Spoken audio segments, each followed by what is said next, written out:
السلام عليكم ورحمة الله وبركاته.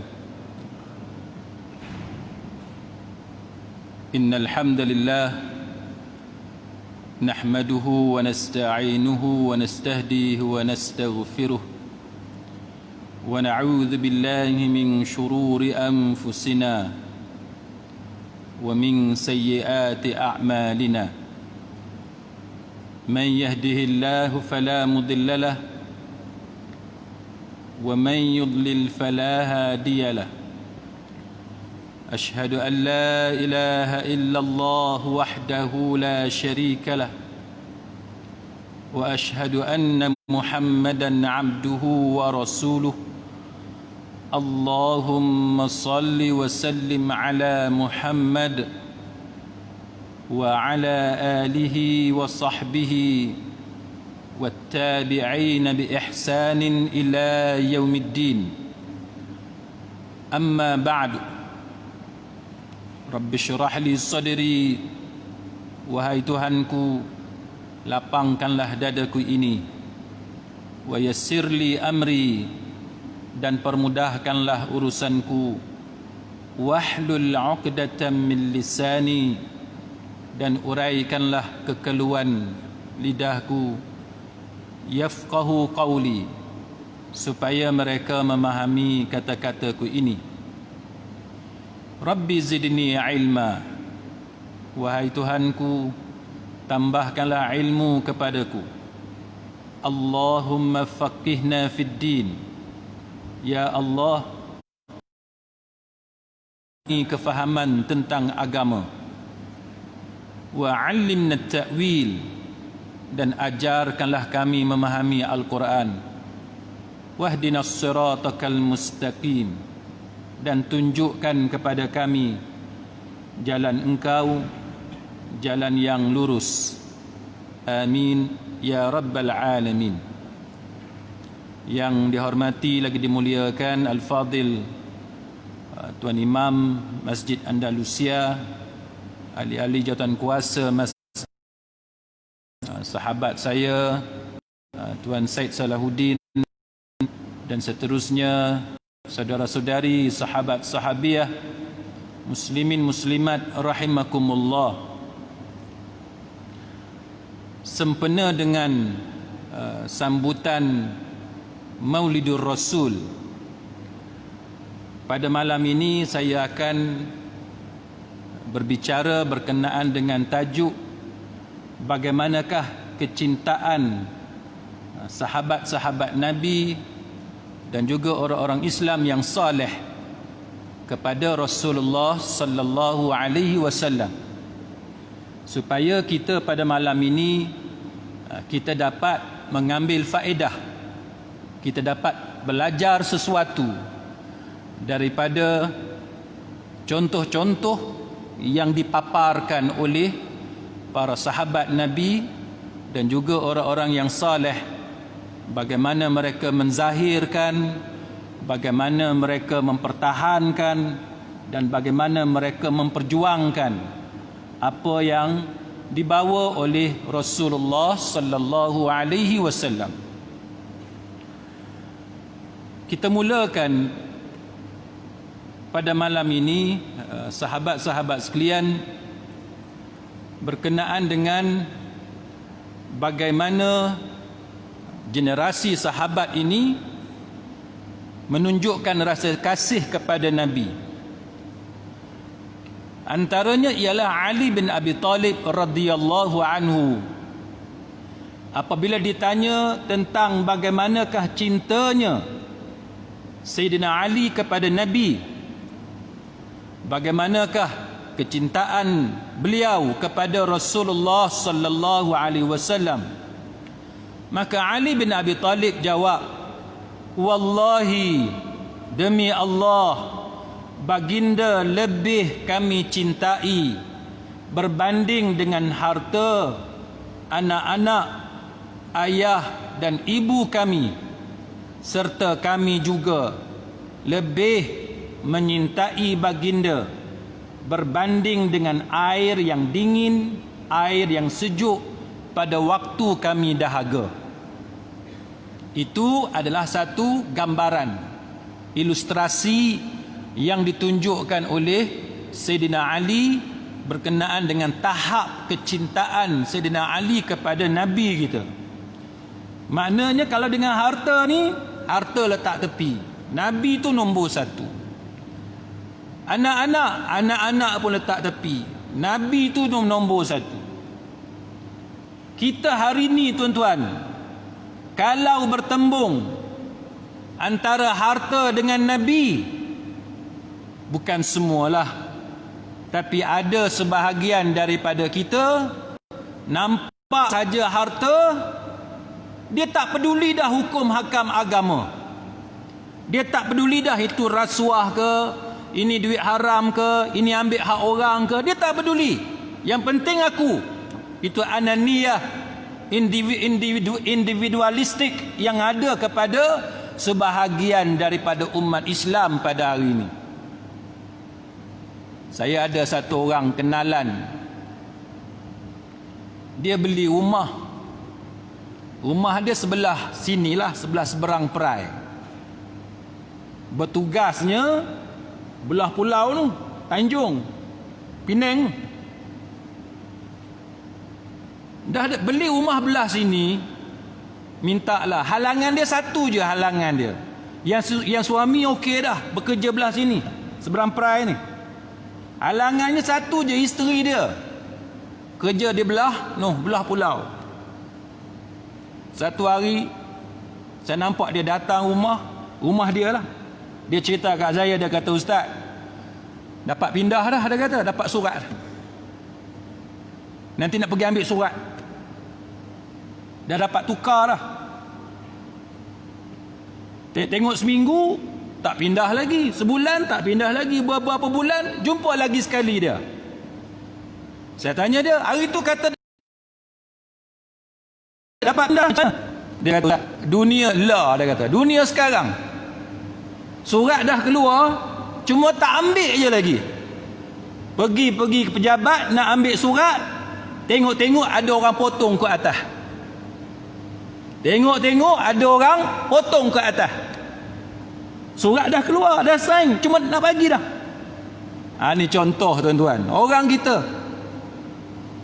kita ni kalau bab dunia ni tuan-tuan, habuan atas dunia ni, diri dia ni, dia tak peduli dah apa yang diajarkan oleh Nabi sallallahu alaihi wasallam.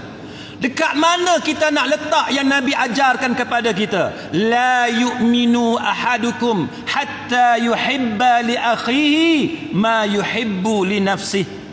Tidak sempurna iman seseorang kamu sehingga dia kasih kepada saudaranya sebagaimana dia kasih kepada dirinya sendiri. Apa perasaan kita tuan-tuan? Kita dah dapat surat, dapat tukar, tiba-tiba orang potong ke atas. Takkan kita tak fikir benda-benda yang macam tu? Letaklah keadaan tu pada diri kita. Kita rasa macam mana kalau orang lain buat benda yang sama kepada kita. Ni contoh macam mana orang sekarang, benda hak Nabi ajarkan kepada dia, hak tu dia letak kat tepi. Pasal apa? Sebab dunia yang ada depan mata dia itu lebih dia cintai, lebih dia utamakan berbanding dengan Nabi sallallahu alaihi wasallam. Nabi ni tuan-tuan, termasuklah ajaran-ajaran Nabi tu, apa yang dibawa oleh Nabi, maka itulah tanda kita menyintai Rasulullah sallallahu alaihi wasallam. Kalau setakat kita nak tunjuk dekat orang kita duk selawat, tapi perangai duk penai orang, duk buat zalim kepada orang, tak payahlah duk dabik dada, aku sayang dekat Nabi. Kalau kita menzalimi saudara-saudara seagama kita, kalau sama-sama minta tukar, kita dapat tu tak apa. Sama-sama minta, ada beribu orang pakat minta, yang tu tak apa, tengoklah siapa dapat. Terpulang kepada ketua kita lah, majikan nak tengok siapa layak. Masalah sekarang, surat dah keluar, kita guna kabel kita dengan cara yang bertentangan undang-undang. Hak ni salah tuan-tuan, hak ni salah. Tak payahlah nak dabik dada sayang dekat Nabi. Kalau benda hak Nabi ajarkan kepada kita, hak Nabi larang dan sebagainya, kita tak ambil peduli pun. Itu yang pertama. Yang kedua, Abu Sufyan bin Harb, masa tu dia belum Islam lagi. Masa tu dia belum Islam. Dia tanya kepada Zaid Ad-Dathinah radhiyallahu anhu, ketika mana dia dikeluarkan, diusir oleh penduduk Mekah untuk dibunuh, dan dia menjadi tawanan. Dia jadi tawanan, diusir keluar untuk dibunuh. Dia kata apa? Dia kata, katakanlah wallahi wahai Zaid, apakah kamu suka apabila Muhammad sekarang menggantikan tempat kamu, lalu kami pukul penggal kepala Muhammad dan kamu berada di tengah-tengah keluarga kamu? Mana kamu boleh balik rumah, boleh duduk dengan keluarga kamu, ganti, biar Muhammad tu ganti tempat kamu, tukar. Kamu yang pergi, kamu selamat, Muhammad tu kami hukum dia. Dia kata macam tu. Lalu apa kata Zaid? Dia kata, wallahi, dia kata, wallahi, demi Allah, aku tidak rela kalau Muhammad berada di tempat ini, walaupun dia terkena satu duri yang menyakiti Muhammad, sedangkan aku duduk bersama-sama dengan keluarga aku. Ini sahabat Nabi, tuan-tuan. Galang ganti. Nah, tak. Nabi nak ganti tempat dia, tak, biar dia yang mati, asalkan Nabi sallallahu alaihi wasallam selamat. Berkata Abu Sufyan, aku tidak pernah melihat seorang pun yang menyintai seseorang yang lain seperti kasihnya, cintanya, sayangnya para sahabat Muhammad kepada Muhammad. Dia kata sepanjang hak dia tengok, hak dia tahu, pengalaman dia, tak ada orang yang sayang dekat kawan dia lebih daripada sebagaimana sahabat-sahabat Nabi sayang kepada Nabi. Ini kehebatan kasih dan cinta kepada Nabi sallallahu alaihi wasallam. Cuma kita, tuan-tuan, bila kita kasih dekat Nabi, kita sayang kat Nabi, cara tu kena betul lah, kan? Jangan kita buat benda yang melanggar undang-undang. Jangan kita buat benda yang menimbulkan fitnah kepada agama. Tak apa, kita sayang dekat Nabi, kita nak pertahankan Nabi, betul. Tapi jangan sampai kita buat benda yang bertentangan dengan apa yang diajarkan oleh agama kepada kita. Macam yang berlaku sekarang ni, tuan-tuan, di Perancis, di France, kan? Memanglah betul lah, tuan-tuan. Bukan sahaja hamba Allah yang seorang tu rasa marah dengan apa yang berlaku. Kita sendiri tak boleh terima, tuan-tuan. Kita sendiri tak boleh terima. Tak kira lah orang putih ke, orang mana ke, dia bawa gambar kartun ke gambar apa, dia kata ini Muhammad, gambar tu telanjang. Kita tak boleh berlindung freedom of expression, tak boleh berlindung di sebalik freedom of speech. Mana-mana negara sekalipun, tuan-tuan tengoklah Amerika, tuan-tuan pergi ke United Kingdom, France dan negara Eropah yang lain, walaupun mereka mengwar-warkan freedom of expression, freedom of speech, tapi kita dapati tetap ada sempadan, ada batasan, ada limit. Mana ada freedom of expression unlimited, borderless? Tak ada.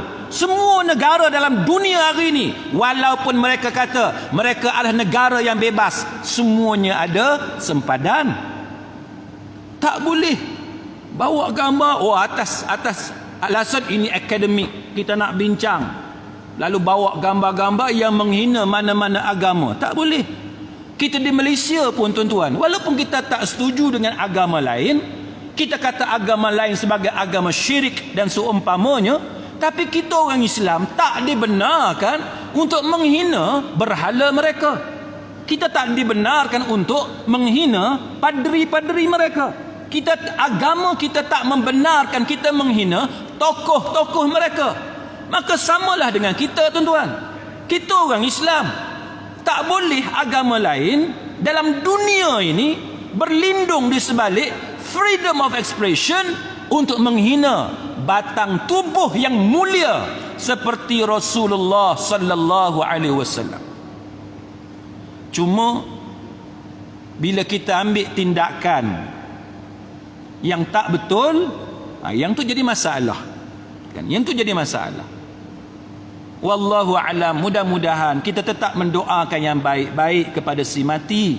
Semoga Allah Ta'ala mengampuni dosanya, dan dengan kerana kecintaan dia kepada Nabi, kita mengharapkan Allah Ta'ala bagi syurga kepada dia. Kita tahu tindakan tu salah.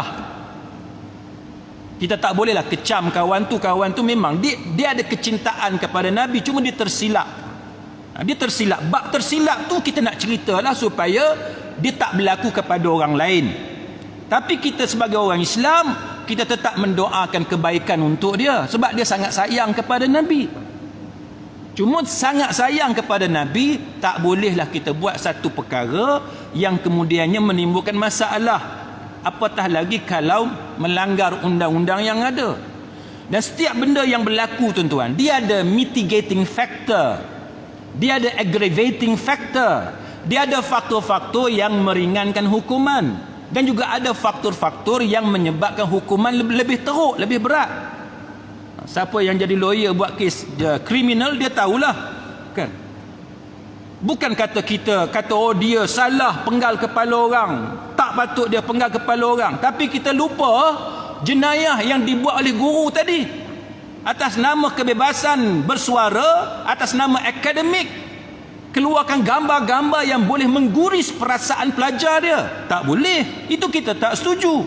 Dan kita tengok, tuan-tuan sekalian, kalau sejarah Perancis ni, dia nak berlagak, dia nak kata bahawa dia negara maju, dia menjamin kebebasan beragama, kebebasan bersuara dan sebagainya. Tuan-tuan boleh tengok dia punya sejarah Perancis. Tuan-tuan tengok sejarah Perancis. Sekarang ni orang keluarkan semua cerita-cerita apa yang Perancis pernah lakukan kepada orang Islam. Contoh, tuan-tuan boleh tengok dalam The Guardian, dalam Al Jazeera dan sebagainya. Dia sebut France admits systematic torture during Algeria war for first time. France selama ni tak mengaku dia buat zalim kepada orang Islam.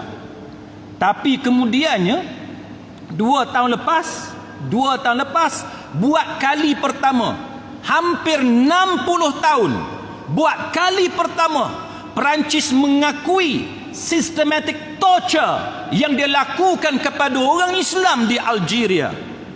Dia bunuh 1.5 juta orang Islam di Algeria, yang selama ni dia menyembunyikan perbuatan jenayah perang yang dia lakukan. Orang yang macam ni, dia nak bercakap tentang kebebasan. Orang yang macam ni, dia nak bercakap tentang hak asasi manusia. Adakah dia layak?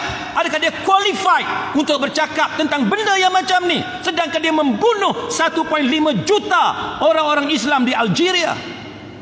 Oh, bila orang Islam bunuh satu orang guru dia kata ini satu tindakan keganasan. Satu tindakan keganasan.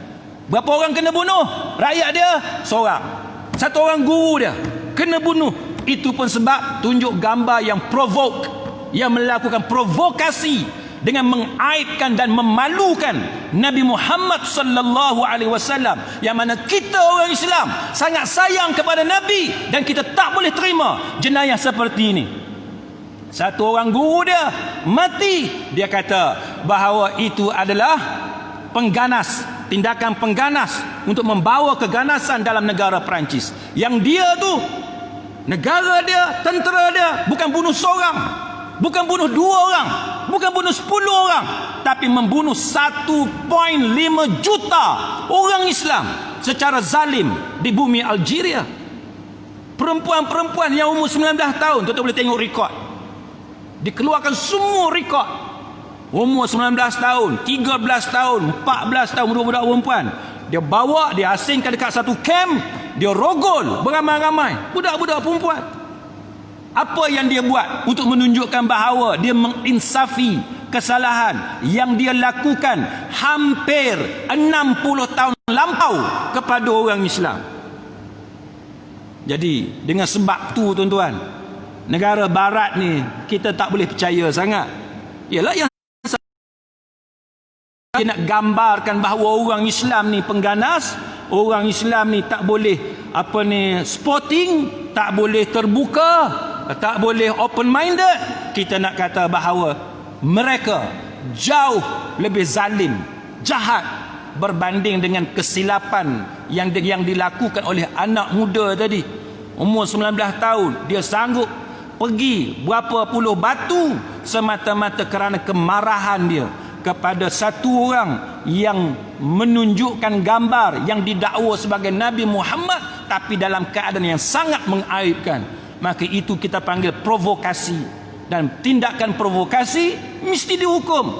Jangan hanya anak muda itu sahaja yang terbunuh ditembak oleh polis, tetapi kerajaan Perancis sepatutnya menyatakan kekesalan dengan provokasi yang dilakukan oleh guru berkenaan kepada dunia umat Islam seluruhnya. Sekarang ni tuan-tuan boleh tengok daripada Arab Saudi, Kuwait, negara-negara Afrika, negara Arab, daripada Eropah, di Asia, orang Islam marah dengan statement yang dikeluarkan oleh pemimpin negara Perancis.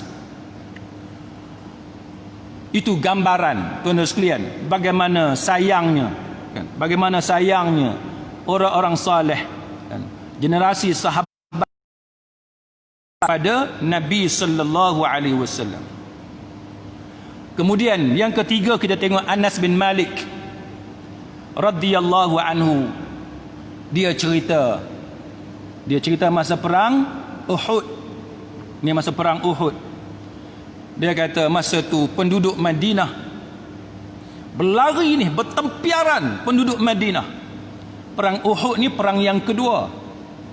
Perang Badar yang pertama, perang Uhud yang kedua. Perang Badar kita menang, perang Uhud first round kita menang.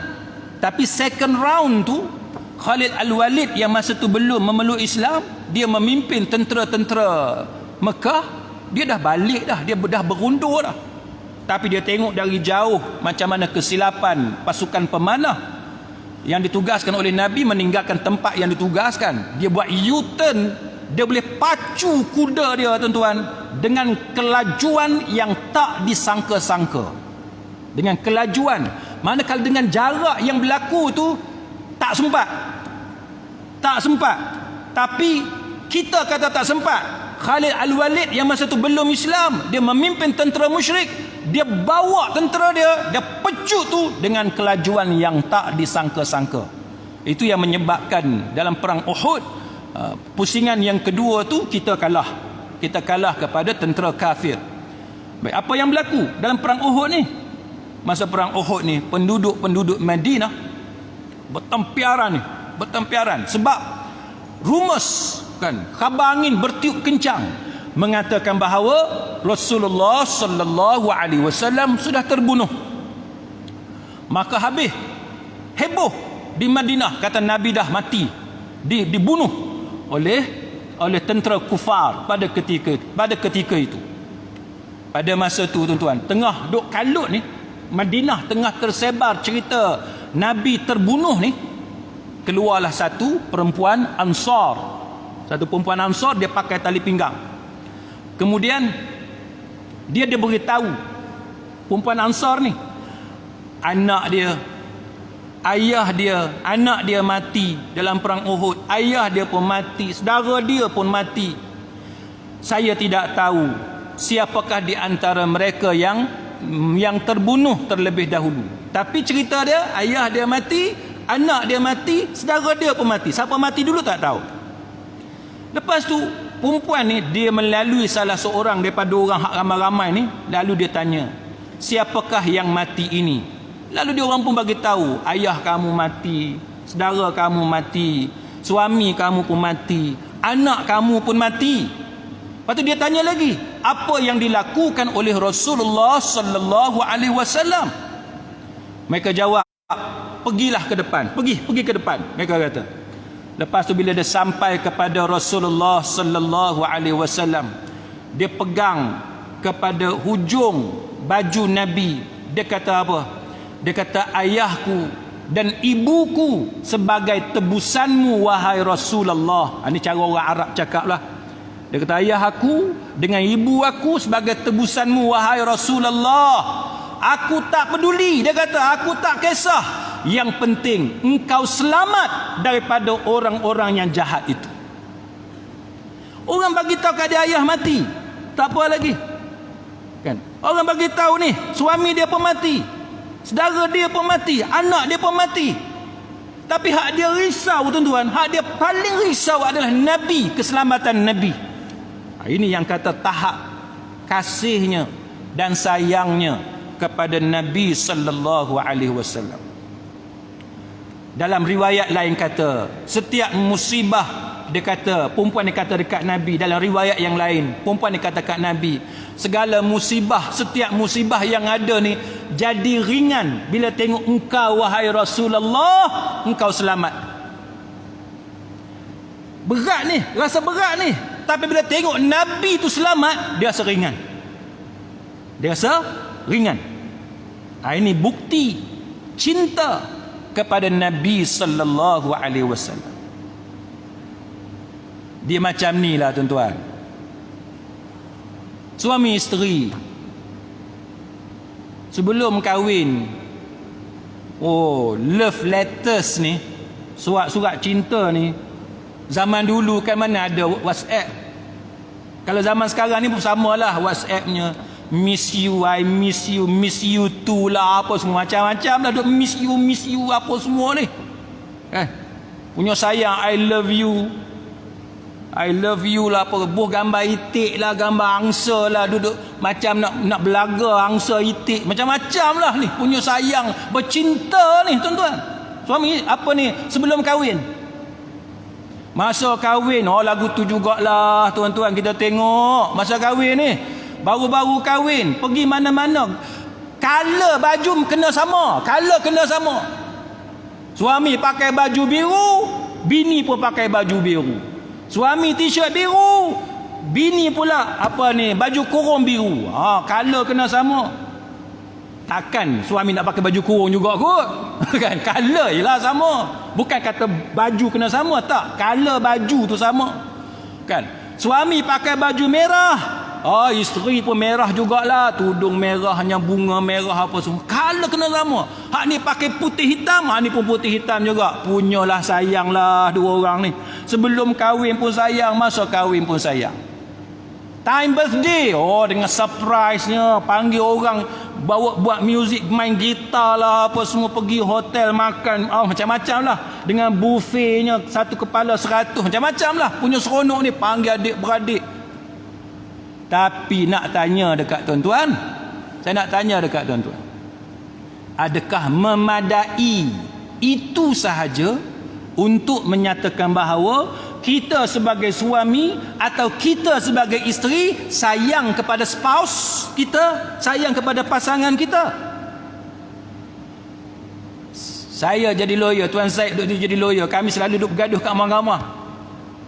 Saya kalau tengok Tuan Zaid jadi lawyer belah sana, seronok, kita boleh kita boleh bincang. Tapi nak cerita tuan-tuan, tuan dah pergi mahkamah syariah. Orang bercerai ni macam-macam cerita. Tapi nak sebut salah satu dua dah. Antaranya ialah pasal apa bercerai? Sebab ada suami atau isteri yang betray pasangan dia.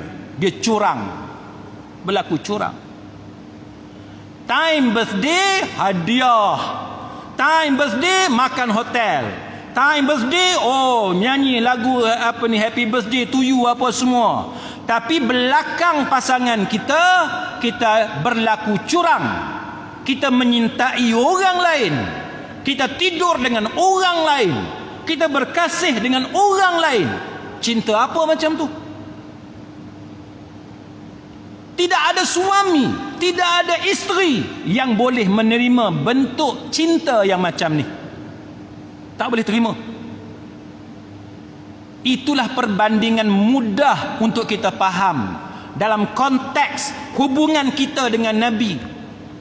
Oh, cerita sayang kat Nabi ni, kami sayang kat Nabi, kami umat Muhammad.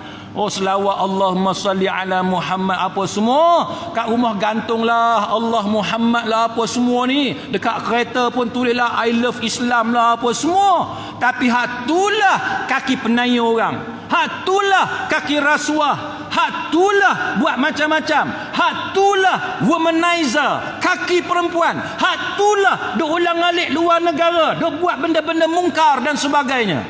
Apa guna? Apa guna?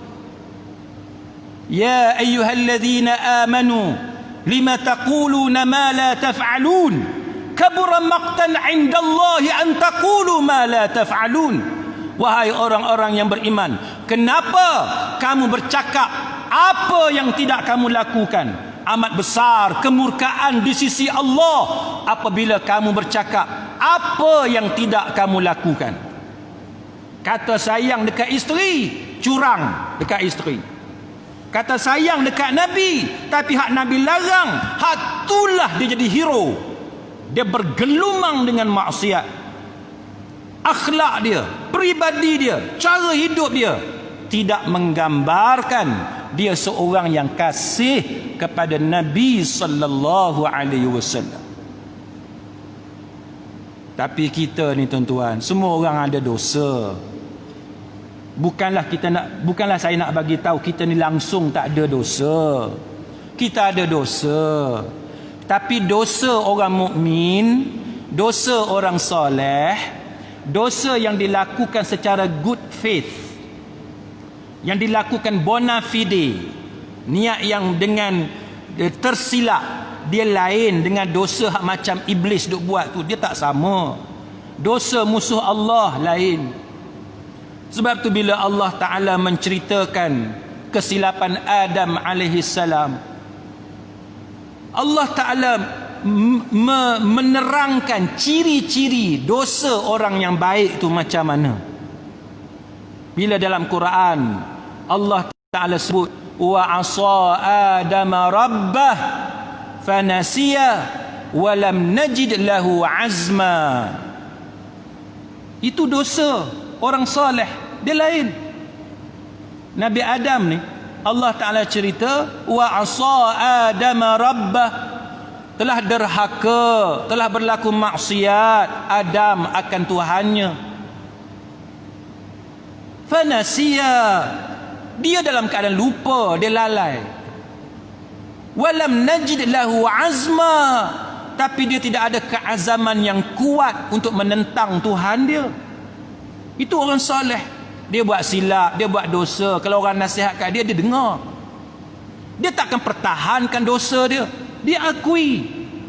To err is human. Buat silap ni memang sifat manusia. Berbeza dengan musuh Allah. Berbeza dengan golongan yang dimurkai oleh Allah, yang mana mereka itu seperti mana Allah Ta'ala cerita tentang iblis. Iblis, tuan-tuan sekalian, apa dia? Aba wastakbara wa kana minal kafirin. Dahlah dia tak mau ikut perintah Allah. Aba.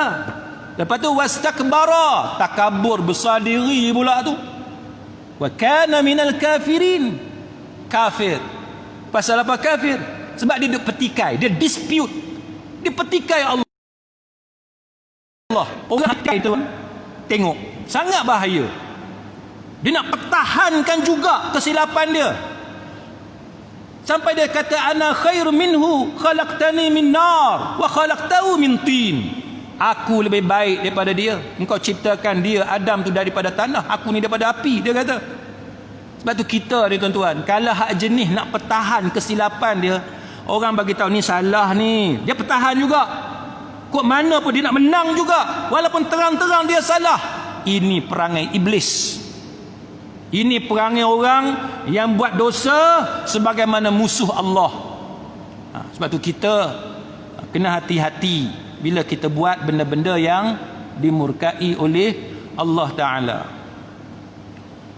Satu lagi sahabat Nabi, nama dia Amr bin Al-As radhiyallahu anhu. Dia kata, tidak ada seorang pun yang lebih aku cintai daripada Rasulullah sallallahu alaihi wasallam, dan tidak ada yang lebih mulia pada mataku dibanding dengan Rasulullah sallallahu alaihi wasallam. Aku tidak mampu menatapi baginda demi mengagungkannya. Nak tengok pun tak sanggup, punya malu ni. Nak tengok Nabi pun tak sanggup, sebab sangat-sangat mengagungkan, menghormati Nabi. Lepas tu Amr bin Al-As kata, seandainya aku ditanya tentang sifat-sifat baginda, tentu aku tidak sanggup menyebutkannya, kerana aku tidak pernah menatapi baginda dengan pandangan yang tajam. Tengok Amr bin Al-As, dia punya sayang dekat Nabi ni sampai cara pandang pun, tuan-tuan, nak pandang Nabi dengan pandangan yang tajam, tak tergamak, tak sanggup dia, sebab sayang sungguh dekat Nabi ni. Kita pun, tuan-tuan, kalau kita sayang dekat orang, sebelum kita cerita sayang dekat Nabi, sebab kita memanglah tak sempat, kita bukan hidup pada zaman Nabi, tapi contoh macam kita lah kan, kita dengan isteri kita, dengan suami kita, dengan anak kita, kalau kita sayang sungguh kat orang tu, kita sanggup ke buat naya kat dia? Sanggup ke pandang dia dengan satu pandangan yang semacam? Tak sanggup. Tak sanggup.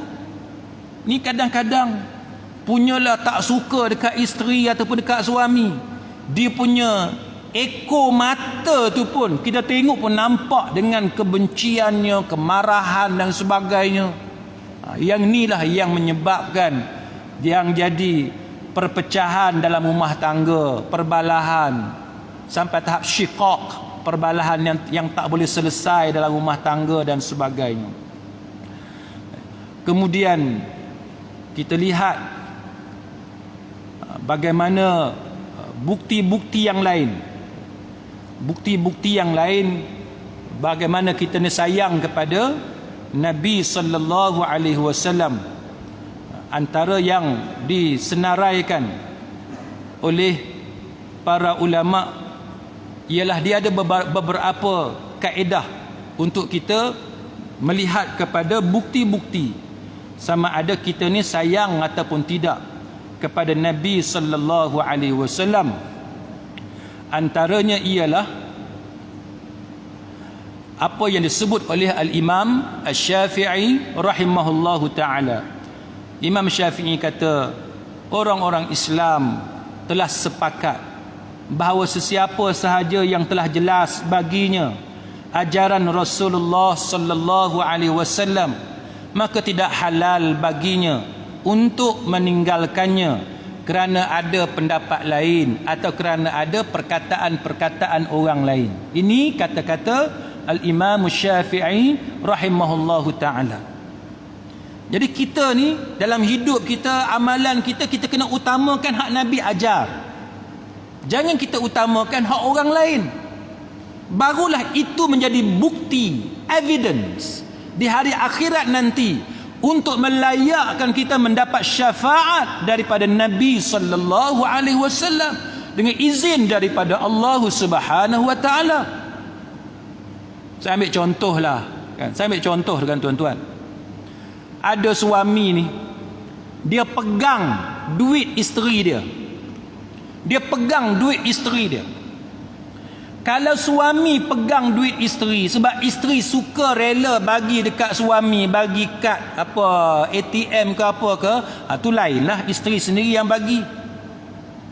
Tapi kalau suami paksa isteri suruh serahkan kad ATM, suami kontrol duit isteri, isteri kerja, dia ada gaji dia, kita ambil kad ATM dia, kita kontrol, itu adalah perbuatan yang sangat tidak bertanggungjawab oleh suami ke atas isteri dia.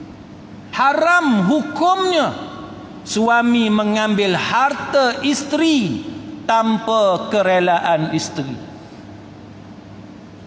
Ada satu suami tu, dia kata kat saya, tapi ustaz, isteri saya tak kata apa pun.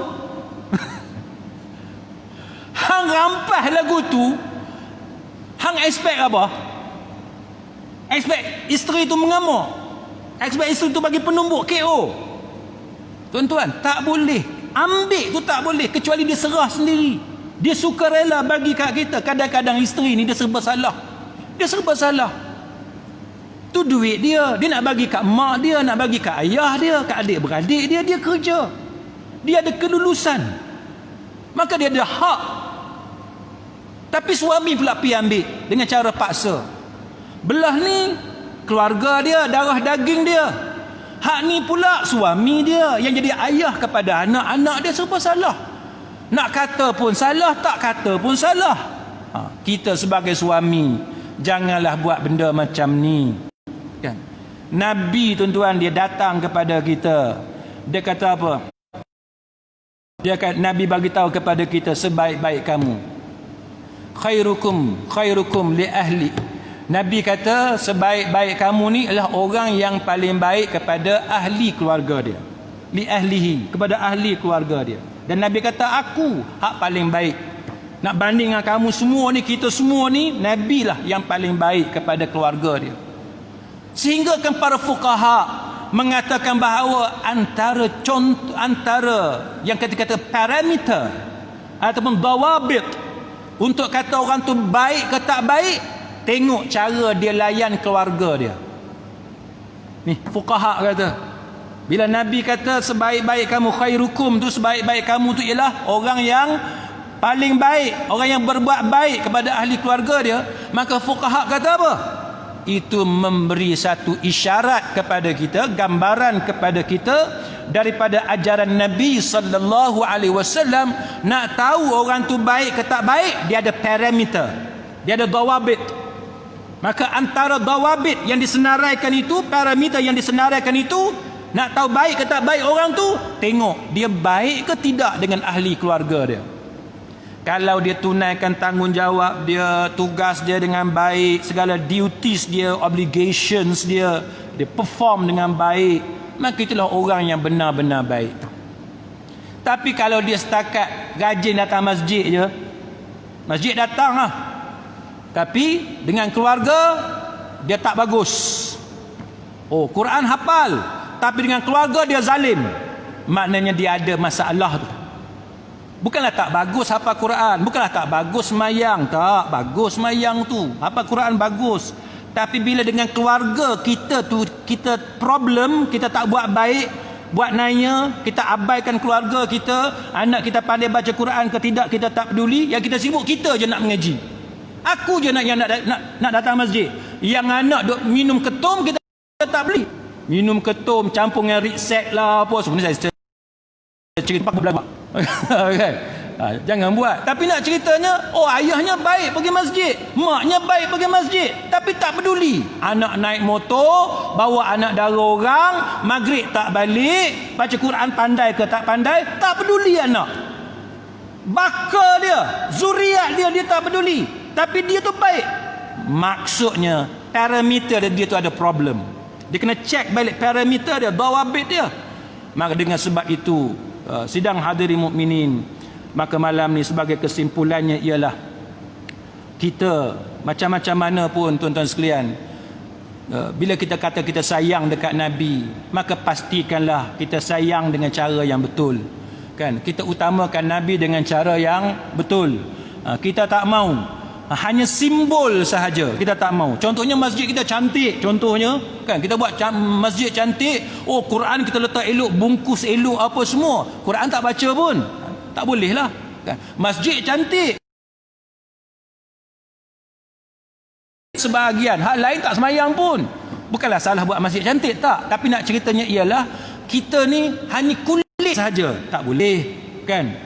Kulit tu bagus, bagi salam, assalamualaikum apa semua, tapi riba, kita bergelumang dengan riba, judi apa semua kan, kaki maksiat, tapi kulitnya nampak Islam. kulitnya nampak sayang kepada Nabi, maka itu adalah cara yang tidak tepat, cara yang tidak tepat. Maka sebagai kesimpulan, tuan-tuan sekalian, marilah kita muhasabah, kan, kita cek balik cara kita sayang kepada Nabi, cara kita ikut ajaran Nabi tu macam mana. Sebagaimana kita ni sentiasa cek kereta kita, kita selalu cek tayar kita angin cukup ke tak cukup, kita selalu cek rumah kita ada leaking ke apa ke. Itu cara yang betul kita beragama. Kita takkan beragama ni betul 100% tak pernah salah, tak. Kita kena selalu cek, tuan-tuan, apa kurang kita tang mana, kan, apa yang kita keliru selama ni, kan, apa yang kita boleh tambah baik agama kita, apa ni, penghayatan agama kita. Mudah-mudahan bila kita selalu renung, kita selalu muhasabah, kan, kita selalu cek balik, examine segala-galanya itu yang berkaitan, maka dengan itu kita dapat memperelokkan, menambah baik, mempertingkatkan keimanan kita kepada Allah Subhanahu wa taala dan juga kepada Rasulullah sallallahu alaihi wasallam. Dan saya ucapkan terima kasih kepada pihak jawatankuasa masjid, kepada sahabat-sahabat semua kerana sudi menjemput saya pada malam ini. Mudah-mudahan kita semua akan dibangkitkan di hari akhirat nanti bersama-sama dengan Rasulullah sallallahu alaihi wasallam, dan kita juga nanti mudah-mudahan Allah Taala menempatkan kita di dalam syurga Firdaus, syurga yang paling tinggi bersama-sama dengan Rasulullah sallallahu alaihi wasallam. Allahumma inna nas'aluka al-firdaus a'la al-jannah. اللهم إنا نسألك الفردوس أعلى الجنة. اللهم إنا نسألك الفردوس أعلى الجنة. ربنا آتنا في الدنيا حسنة وفي الآخرة حسنة وقنا عذاب النار. وصلى الله على محمد وعلى آله وصحبه أجمعين. سبحان ربك رب العزة عما يصفون والحمد لله رب العالمين.